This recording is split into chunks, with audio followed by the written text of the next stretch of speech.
Bismillahirrahmanirrahim. Assalamualaikum warahmatullahi wabarakatuh. Alhamdulillahirabbil alamin. Wassalatu wassalamu ala asyrafil anbiya'i wal mursalin sayyidina Muhammadin wa ala alihi wa sahbihi wa man tabi'ahum bi ihsan ila yaumiddin. Tsumma amma ba'd. Salah satu ciri kebenaran itu adalah bersifat konsisten. Dan tentunya dari hal ini kita mengambil lawannya bahwa salah satu ciri daripada kesalahan, kebatilan atau penyimpangan itu adalah inkonsisten. Minimal sesuatu yang tidak benar itu akan memiliki sifat inkonsisten, tidak konsisten. Oleh karena itu pada kesempatan kali ini kita akan melakukan uji konsistensi.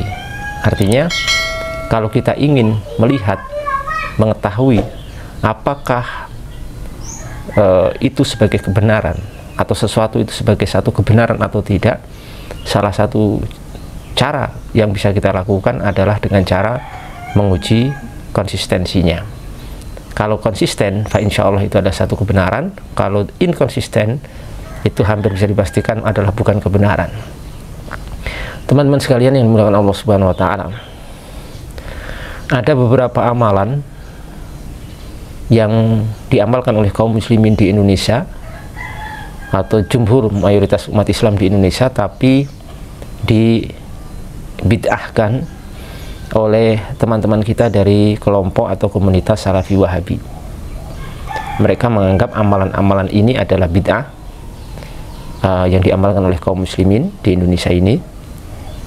Nah, ternyata amalan-amalan ini diamalkan di Saudi Arabia, ya, khususnya di Haramain Asy-Syarifain di Makkah dan Madinah.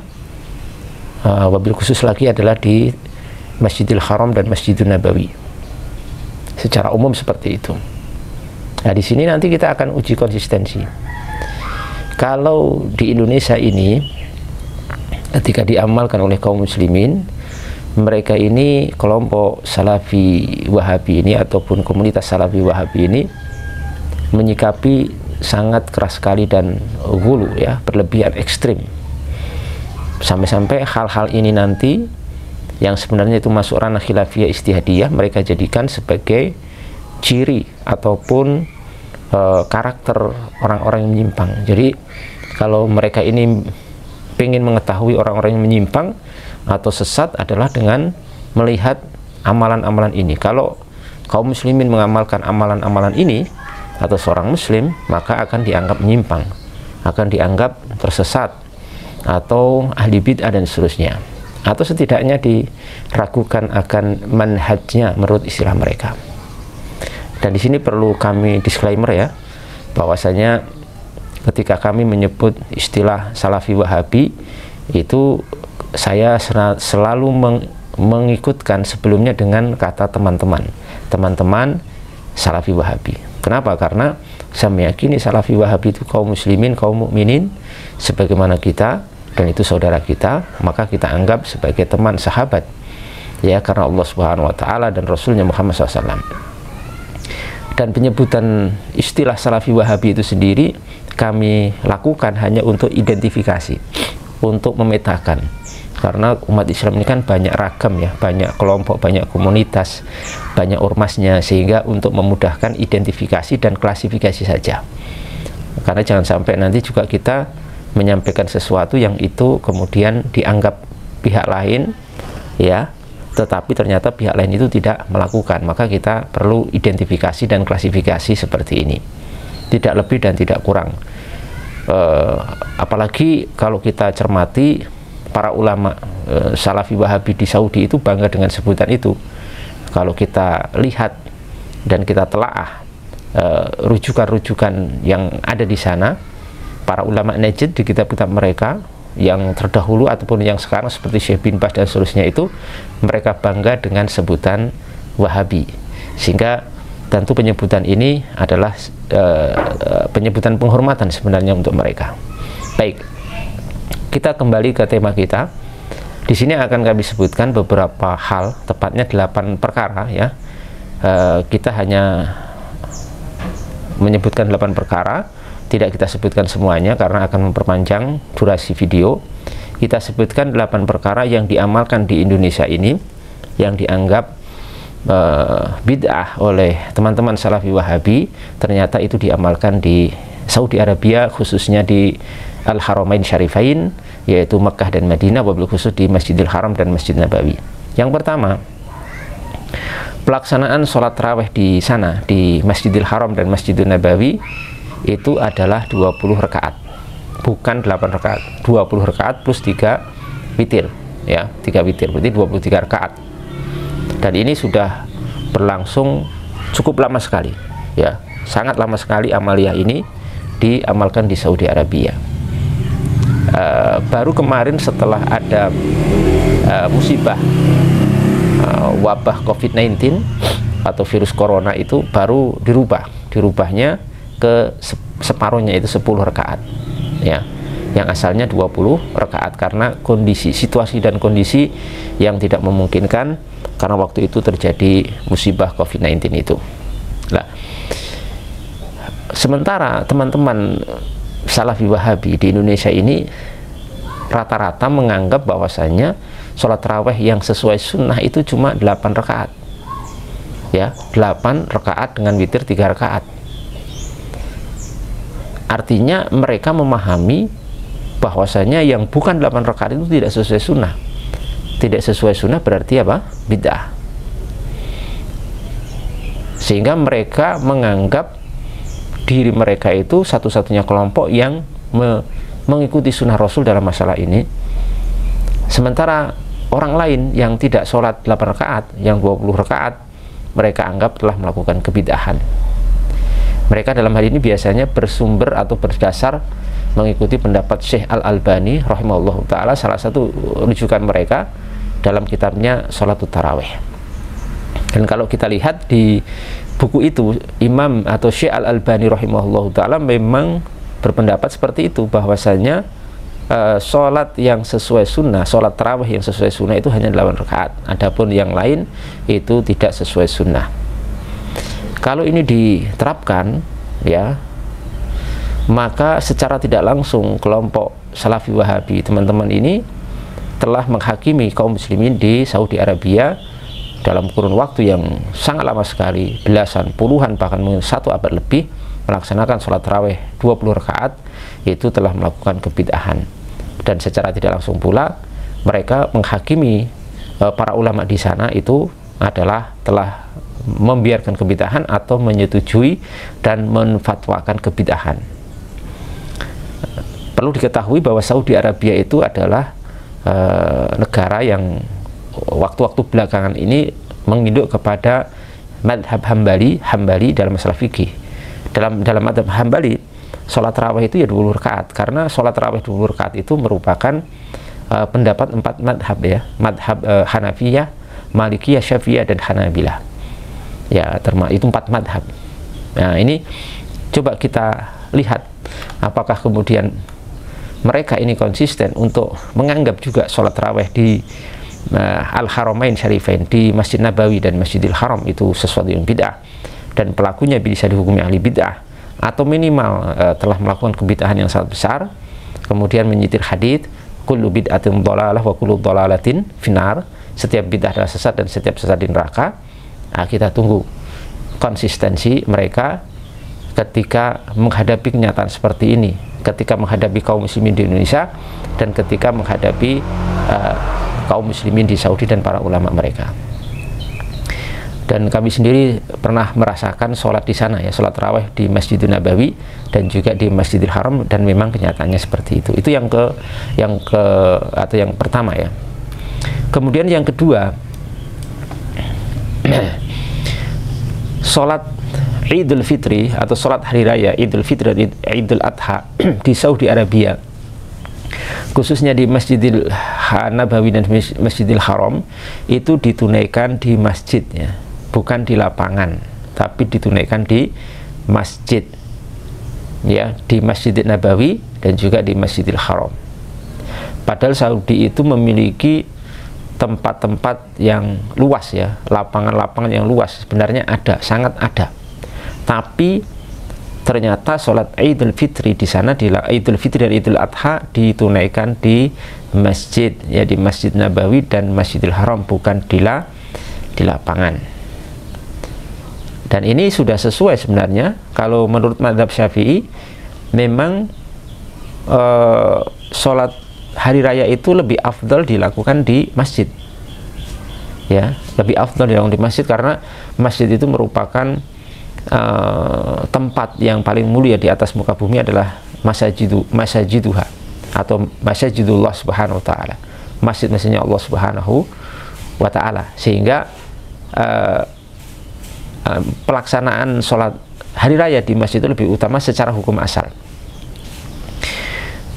termasuk dilakukan di Saudi Arabia. Sementara teman-teman dari Salafi Wahabi ini, mereka berkeyakinan bahwa yang sesuai sunnah itu sholat tarawihnya, sholat hari raya itu ditunaikan di lapangan, bukan di masjid, tapi di lapangan.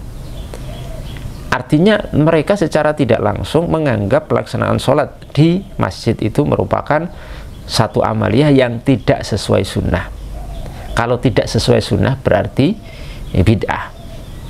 Dan sekali lagi mereka dalam hal ini merujuk ke salah satu pendapat ulama mereka, yaitu Syekh Al-Albani rahimahullah ta'ala, yang beliau ini punya risalah tentang masalah ini yang berjudul Sholatu Al-Id fil Musolah ya Sunnah. Risalah atau bukunya Syekh Al-Albani di sini berjudul Sholat Id, sholat hari raya fi musola, di lapangan itu hiya sunnah, merupakan sesuatu yang sunnah. Dari judulnya saja sudah kita ketahui bagaimana isinya, dan saya sudah baca bahwa memang seperti itu, klaim bahwasanya sholat hari raya yang sesuai sunnah itu di lapangan dan bukan di masjid. Sementara di Saudi Arabia, ya, di Masjidun Nabawi dan Masjidil Haram itu sholat idnya ditunaikan di masjid, bukan di lapangan. Ada riwayat, ya, bahwasanya Nabi SAW itu, atau penjelasan bahwasanya dalam riwayat itu bahwa Nabi SAW itu tidak pernah sholat hari raya di masjid. Itu memang benar, ya, tapi maksudnya apa? Maksudnya di situ bahwa beliau tidak pernah sholat hari raya di masjid itu, di masjid waktu itu, ya, Nabi SAW itu bukan karena tidak boleh atau tidak sesuai sunnah, tapi karena tidak menampung, ya, jumlah sahabat yang demikian banyak. Jadi alasan Nabi tidak pernah sholat hari raya di masjid itu bukan karena tidak boleh atau tidak sesuai sunnah, tapi karena tidak menampung sahabat, jumlah sahabat yang sedemikian banyak, sehingga tidak memungkinkan dilaksanakan di masjid. Kemudian beliau sholatnya di musola atau di lapangan. Ketiga, di Masjid Nabawi dan Masjidil Haram itu banyak dihiasi dengan hiasan-hiasan kaligrafi. Hampir kalau kita di sana, hampir di setiap sudut-sudut ruangan di sana itu ada kaligrafinya. Kaligrafi itu bisa berwujud tulisan dari ayat Al-Quranul Karim, atau dari hadis-hadis Nabi, atau dari syair-syair atau kutipan ucapan para ulama. Itu jelas ada. Apalagi di Masjid Nabawi, ya, mungkin lebih banyak lagi. Bahkan di Masjidil Haram saja, kelambunya itu ada kaligrafinya, ya, kaligrafinya. Dan ini sudah dilakukan puluhan tahun, bahkan mungkin lebih dari 1 abad. 1 abad itu 100 tahun.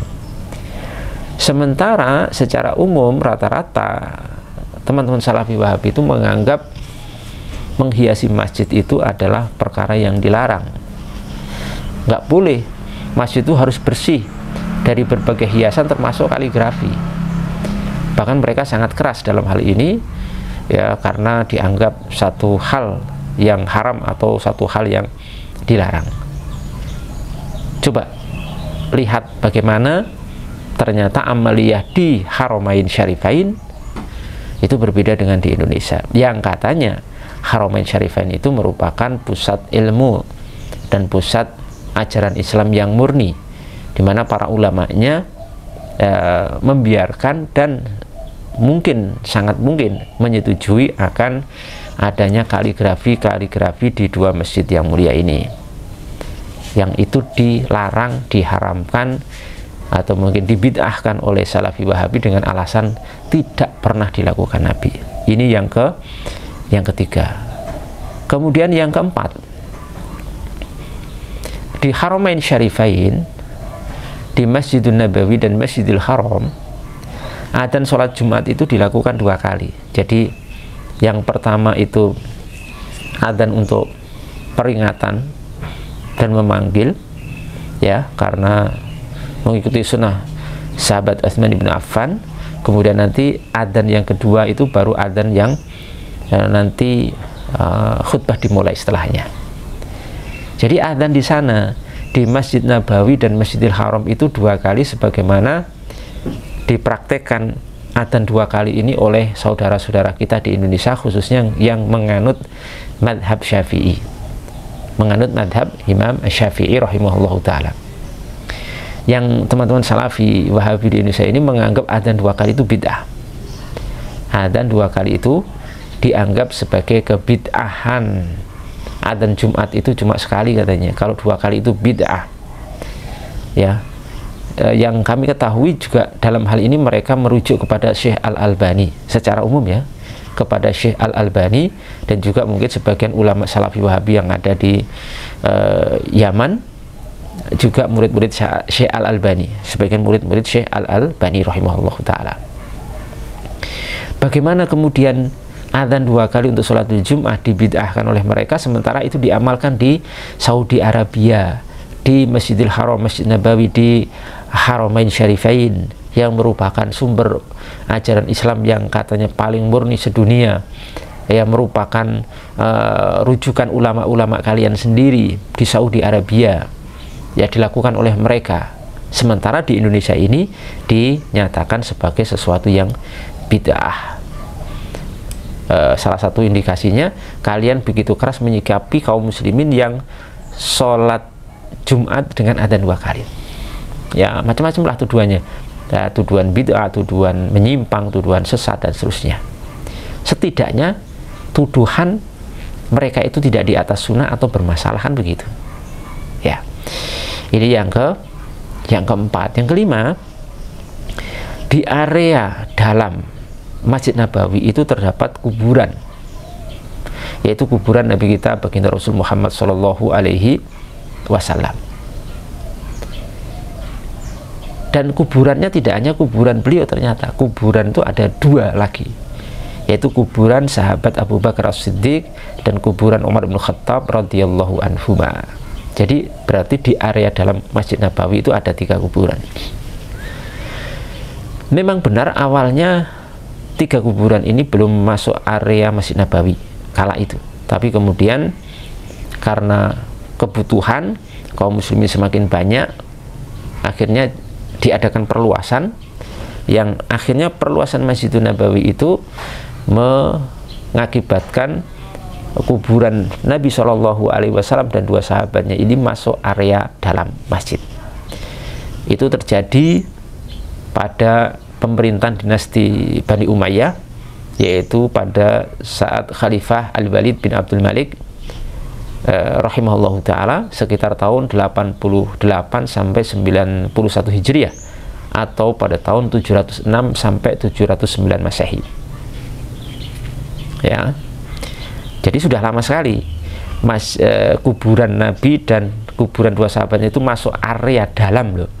Masuk area dalam Masjid Nabawi itu sudah lama sekali. Kita sudah ke sana juga dan kita sudah melihat langsung bahwa memang benar masuk area Masjid Nabawi, bukan di luar Nabawi, ya, tapi di area dalam Masjid Nabawi. Sampai sekarang masih ada.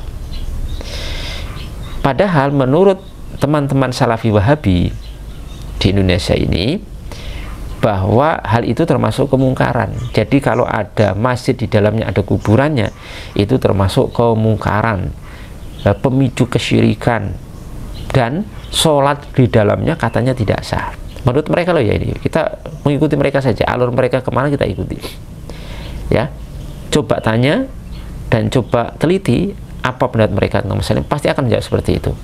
Sholat di masjid yang di dalamnya ada kuburannya itu tidak sah, itu haram, tidak boleh, itu merupakan perkara yang dilarang. itu merupakan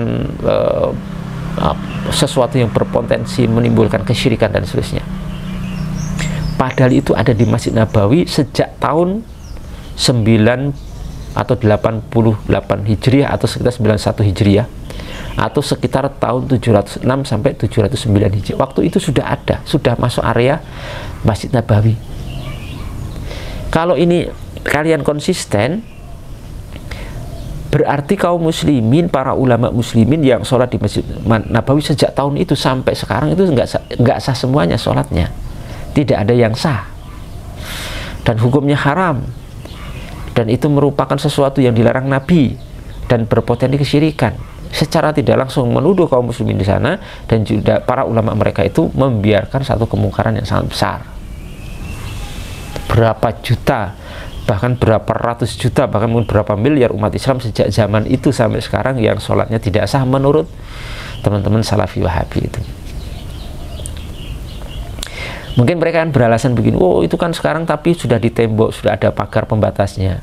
Nggak peduli. Intinya kan berarti masuk area Masjid Nabawi. Intinya itu saja, substansinya, esensinya di situ. Apa kemudian kalian membolehkan kalau di tembok, kemudian dibolehkan kalau seandainya ada di Indonesia ini ada masjid, di dalamnya ada kuburannya, kemudian kuburan itu di tembok benteng, apa juga kalian bolehkan? Juga tidak. Itu cuma alasan saja. Ya, alasan saja. Mau dulu belum masuk, tapi setelah dinasti Bani Umayyah kemudian masuk. Ya intinya kan setelah Bani Umayyah itu masuk area dalam Masjid Nabawi. Kalau konsisten seharusnya tidak boleh, jangan. Kalian juga harus konsisten menghakimi sholat di sana tidak sah, ya kan? Nggak usah muter-muter ya. Itu pendapat kalian kok. Berbeda dengan kita. Kalau kita tidak berpendapat seperti itu, kaum muslimin, umat Islam, ahlu sunnah wal jamaah tidak berpendapat seperti itu. Itu kalian, pendapat kalian. Harusnya konsisten menerapkan itu di Masjid Nabawi. Jangan hanya di Indonesia saja. Kalau di Indonesia lantang sekali, oh ini ada kuburannya tidak sah, ini haram dan seterusnya. Tapi giliran di Masjid Nabawi tidak dihakimi seperti itu. Yang intinya sama. Atau misalkan sekarang ya, kalau di Indonesia ada masjid, sampingnya ada kuburannya, kemudian mengalami perluasan, kemudian masuk masjid, setelah itu masuk masjid, kira-kira apakah dibolehkan oleh mereka? Tidak juga, tidak juga tidak boleh. Tapi kalau Masjid Nabawi sebelumnya tidak masuk area Masjid Nabawi, kemudian dimasukkan, jadi boleh. Kalau alasannya itu sebabnya ada jasad Nabi Muhammad SAW yang tempat meninggalnya beliau itu tidak boleh dipindahkan, itu terbantahkan. Di situ bukan hanya Nabi SAW, tapi ada dua sahabatnya, jadi Abu Bakar dan Umar. Seharusnya Abu Bakar dan Umar juga boleh dipindahkan atas dasar pendapat kalian. Ini berarti kalian juga tidak konsisten dalam masalah ini. Kemudian yang tadi kelima, sekarang yang enam ya, yang keenam. Para ulama Saudi itu rata-rata, dan umat Islam di sana itu kalau sholat pakaiannya itu adalah isbal, tidak cingkrang lah bahasa kita. Bisa dicek misalnya para ulama Saudi itu rata-rata atau hampir semuanya itu pakaiannya isbal. Isbal itu melebihi mata kaki. Dan kaum muslimin di sana rata-rata juga isbal. Sementara katanya menurut teman-teman Salafi Wahabi di Indonesia ini bahwasanya isbal itu hukumnya haram mutlak, haram secara mutlak, nggak boleh, dosa besar katanya. Itu pendapat mereka loh ya, bukan pendapat kita. Kalau pendapat kita ada perincian. Pendapat kita itu sesuai dengan pendapat mayoritas ulama, isbal itu hanya diharamkan ketika dimaksudkan untuk kesombongan. Kalau tidak haram. Nah, kalau mereka konsisten berarti ulama-ulama Saudi itu melakukan keharaman. Kenapa? Pakaiannya isbal, tidak cingkrang. Bahkan kecingkrangannya itu pun seandainya cingkrang kalah dengan Indonesia. Indonesia itu teman-teman Salafi itu celananya itu sampai setengah betis, nggak main-main. Ulama Saudi itu hampir tidak ada. Yang saya ketahui itu hampir tidak ada ulama Saudi cingkrangnya setengah betis pakai jubah, itu tidak ada, hampir tidak ada. Dan sejauh yang saya amati di sana, waktu di sana juga tidak ada. kalah nyunah mungkin dengan Salafi Wahabi di Indonesia. Itu ulama Salafi Wahabi yang di sana itu kalah nyunah dengan Salafi Wahabi yang ada di Indonesia ini. Ya, itu kenapa? Nah ini bahaya kan, kalau seperti ini berarti kalau konsisten akan menghakimi para ulama di Saudi seperti itu. Dan sudah kita sebutkan tadi bahwa menurut mayoritas ulama, isbal itu tidak dilarang kecuali kalau dimaksudkan untuk sombong. Dan itu pendapat mayoritas ulama, bahkan juga pendapatnya Ibnu Taimiyah rahimahullah ta'ala.